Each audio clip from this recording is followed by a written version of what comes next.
Every year, millions of people set goals. They want to wake up early, hit the gym, eat healthier, master a new skill, or build a business. Yet within weeks, sometimes days, motivation fades. Excuses pile up.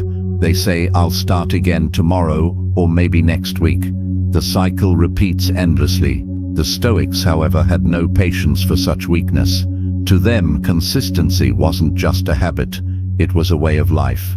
It was the difference between those who controlled their destiny and those who let life control them. They understood a fundamental truth: discipline is stronger than motivation. Motivation comes and goes like the wind. Discipline is the foundation that remains firm, regardless of how you feel. The question is, can you force yourself to be consistent? Can you train your mind to show up every single day, no matter what? That's what this guide is about. By the end of this journey, you will have no more excuses. You will adopt the Stoic mindset of relentless consistency. You will become the person who shows up, the person who executes, the person who builds an unshakable foundation. Let's begin. Chapter 1. Destroying the need for motivation. Motivation is a liar. It makes you feel powerful in the moment, but abandons you when you need it most. It whispers sweet promises, saying, "You'll feel ready tomorrow," but tomorrow never comes. It convinces you that you need inspiration to act, that you need a perfect moment, but perfect moments do not exist. The Stoics did not rely on fleeting emotions. They relied on principles and unwavering self-discipline. Marcus Aurelius, one of history's greatest Stoics, wrote, "At dawn, when you have trouble getting out of bed, tell yourself, 'I have to go to work as a human being. What do I have to complain of if I'm going to do what I was born for?'" He recognized that the mind is prone to weakness and hesitation, but purpose must always override temporary feelings. The mind will always search for excuses to delay action, whispering reasons to stay comfortable. But true growth happens only when we learn to silence those excuses and move forward, regardless of how we feel. This is the mindset shift you must make. You don't wait to feel ready. You don't negotiate with laziness. You act because action is your duty. You don't brush your teeth when you feel like it. You do it because it must be done. Approach every habit with the same mentality. If you wake up feeling unmotivated, push through. If you feel drained, take a deep breath and execute anyway. Your actions should not depend on emotions. They should be dictated by principles. The Stoics believed in this with unshakable certainty, recognizing that the greatest threat to discipline is allowing feelings to govern action. The key is to eliminate the need for choice. When you make discipline automatic, you remove the possibility of failure. You don't ask yourself, "Should I work today?" or "Should I train today?" You simply follow through. This is the power of non-negotiable action. When you operate this way, you free up mental energy that would otherwise be wasted in deliberation. Decisions drain willpower, and if you constantly debate whether or not to follow through, you create unnecessary friction that leads to inconsistency. Instead, train yourself to eliminate choice. Certain actions must happen daily, no questions asked. Do this long enough, and you will condition yourself to act instinctively, without hesitation. Chapter 2. Building an identity, not a habit. People fail at consistency because they focus on actions, not identity. They say, "I will try to wake up early," or "I will try to exercise." Trying is weak. Trying gives you an escape. The Stoics did not try. They internalized discipline as an inseparable part of who they were, not something they attempted when convenient. They understood that discipline is not a switch you flip when necessary. It is the foundation upon which everything else is built. Epictetus taught, "First say to yourself what you would be, and then do what you have to do." This is the foundation of true, unwavering consistency. Your actions must align with your identity. You must think and act as though the disciplined version of yourself already exists. Instead of treating discipline like an external burden, You must embrace it as a natural extension of your character.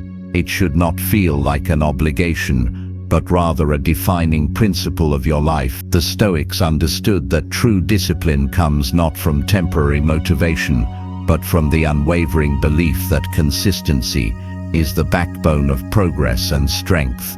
If you want to be consistent, stop thinking of yourself as someone who struggles with discipline. See yourself as someone who is consistent.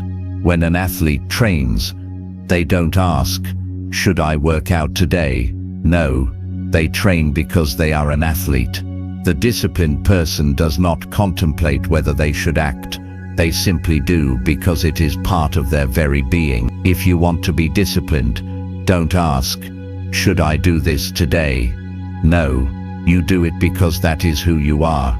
The stronger your identity is tied to your habits, the more naturally you will act in alignment with your value. Chapter 3. Embracing the suffering. Consistency requires suffering. Not the kind that breaks you, but the kind that forges you into something greater than you were before. The Stoics embraced hardship because they understood that comfort is a slow poison, dulling the spirit and weakening resolve. To grow stronger, one must be willing to endure discomfort, challenge, and resistance. Seneca put it best: difficulties strengthen the mind, as labor does the body. The fire of adversity does not destroy the strong, it refines them. Most people quit because they associate discomfort with failure, but discomfort is proof that you are growing. Every time you feel resistance, you are facing an opportunity to quit or to endure. The Stoic always chooses endurance. They recognize that pushing through pain, whether physical or mental, is what separates the ordinary from the exceptional. The disciplined individual does not shy away from hardship. They lean into it, knowing that strength is built through consistent effort. To them, suffering is not an obstacle but a path to refinement. Chapter 4. Eliminating decision fatigue. The more choices you give yourself, the more likely you are to fail. Consistency dies in the battlefield of indecision. The Stoics understood the importance of simplicity. The fewer decisions you need to make, the more disciplined you become. Indecision is the enemy of action, and action is the foundation of discipline. When you hesitate, you introduce doubt. When you introduce doubt, you weaken your resolve. A disciplined life is built on decisiveness and clarity. Every unnecessary choice adds mental friction, saps energy, and opens the door to procrastination. Marcus Aurelius wrote, "If it is not right, do not do it. If it is not true, do not say it." Simple, direct, non-negotiable. The Stoic path demands a commitment to unwavering clarity. There is no room for wavering in what is right. Once you define your values, your course of action becomes clear. The fewer decisions you have to deliberate over, the more mental energy you reserve for execution. Chapter 5. Winning the mental warfare. Your mind is your greatest enemy and your greatest weapon. It will try to deceive you. It will tell you to rest when you need to push. It will tell you to wait when you need to act. It will attempt to persuade you that you have time, that you can start later, that today's effort doesn't matter. But every time you listen to these whispers of hesitation, you feed weakness and starve discipline. The Stoic wins because they master their mind. They recognize its attempts to sabotage progress and refuse to give in. Epictetus said, "No man is free who is not master of himself." Freedom is not doing whatever you feel like. Freedom is discipline. Freedom is control. It is the ability to act in alignment with your principles, regardless of how you feel in the moment. The person who is swayed by fleeting emotions is not truly free. They are bound by impulse, shackled by their whims. To be free, you must master yourself. To master yourself, you must master your mind. Chapter 6. Turning discipline into an art. Consistency is not just about forcing yourself to act. It is about transforming discipline into a way of life. When practiced long enough, discipline ceases to be something external that you impose upon yourself. It becomes second nature. It is no longer a struggle, it is an art. one that shapes every aspect of your existence. The true masters of discipline do not view their habits as obligations, but as an inseparable part of who they are. To them, discipline is not a temporary act of willpower. It is a state of being that governs every decision, every movement, every thought. The Stoics saw discipline as the highest form of self-respect. To them, discipline was not a burden, but a gift, the key to true freedom. Without it, you are a slave to every impulse, distraction, and excuse that enters your mind. With it, you command yourself completely. You gain absolute control over your thoughts and actions, no longer swayed by fleeting emotions or momentary discomfort. Chapter 7. Building an unshakable mindset. Discipline is as much about mindset as it is about action. A weak mind cannot sustain consistent action because it lacks the foundation to endure discomfort. To truly force yourself to be consistent, you must cultivate an unshakable mindset, one that does not waver in the face of difficulty, one that sees obstacles not as threats but as stepping stones. A mind that is easily swayed by emotions, external pressures, or fleeting motivation will never achieve mastery. You must train yourself to act despite discomfort, despite uncertainty, despite resistance. Consistency is not reserved for moments of inspiration, but forged in the trenches of repetition, where action becomes automatic and hesitation disappears. True mastery does not come from short bursts of effort, but from an unrelenting commitment to showing up every single day, whether you feel like it or not. Chapter 8. Destroying distractions. In a world filled with endless distractions, focus is a superpower. To stay consistent, you must eliminate distractions at their root. The modern world is designed to steal your attention, weaken your willpower, and pull you away from what truly matters. Notifications, endless entertainment, and the lure of instant gratification create an environment that rewards impulsiveness and punishes deep focus.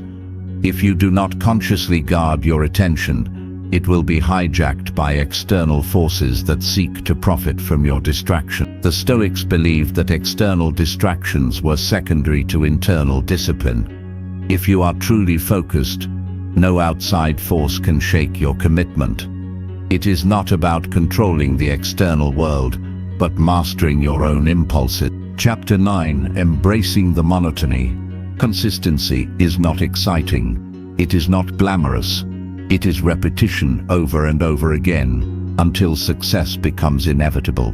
The problem is that most people crave variety. They want new, exciting challenges, and when the work becomes monotonous, they quit. They chase novelty, hoping that inspiration alone will carry them to greatness. But inspiration fades. Discipline, however, does not.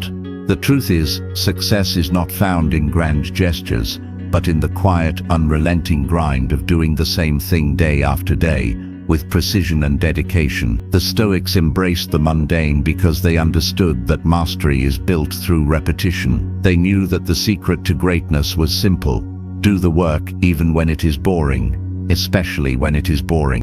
Chapter 10. Becoming unstoppable. At this point, you understand what it takes to be consistent.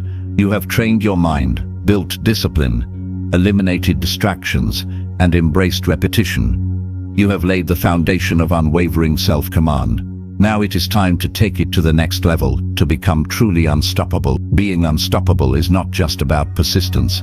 It is about embracing a mindset so unshakable that setbacks no longer deter you, fatigue no longer weakens you, and adversity no longer slows you down. It means transcending the need for motivation and transforming into someone who moves forward regardless of circumstances. An unstoppable individual does not seek permission to act. They decide and execute. They are not reactive to their environment, but proactive in their approach. Every action they take is intentional, purposeful, and aligned with their ultimate vision. They do not negotiate with weakness, nor do they entertain self-doubt. They understand that the greatest battle is not external, but internal, the battle against hesitation, comfort, and fear. To be truly unstoppable, you must rewire your identity. You must no longer see yourself as someone striving for discipline, but as someone who embodies it fully. You do not try to be consistent, you simply are. The work is not optional, the effort is not conditional, the pursuit of excellence is not something you turn on and off. It is ingrained in every fiber of your being. When you reach this level, obstacles become irrelevant. Pain becomes fuel, resistance becomes a challenge to conquer, not a barrier to retreat from. You cease to be someone who merely commits to discipline. You become discipline itself. This is the final evolution, the transformation from someone who fights for consistency to someone who never falters, never hesitates, and never stops advancing. This is what it means to be truly unstoppable. No more excuses. Excuses do not exist in the mind of the disciplined. Either you do the work, or you don't. Indifference to difficulty, hardships, setbacks, obstacles, none of it matters. You persist regardless. Total identity shift. You are no longer someone who tries to be disciplined. You are discipline. When you reach this level, consistency is no longer something you struggle with. It is something you embody. You have become the kind of person who never wavers, never quits, never hesitates. You have forged yourself into someone who executes, no matter what. Write a declaration. I am relentless. I am disciplined. I am unstoppable. Read it every morning. Find one final challenge, something extreme, and prove to yourself that you are unbreakable. Never allow yourself to regress. The work is never done. Keep growing, keep pushing, keep showing up. This is how you force yourself to be consistent. This is how you become unshakable. The path is clear. Now, execute.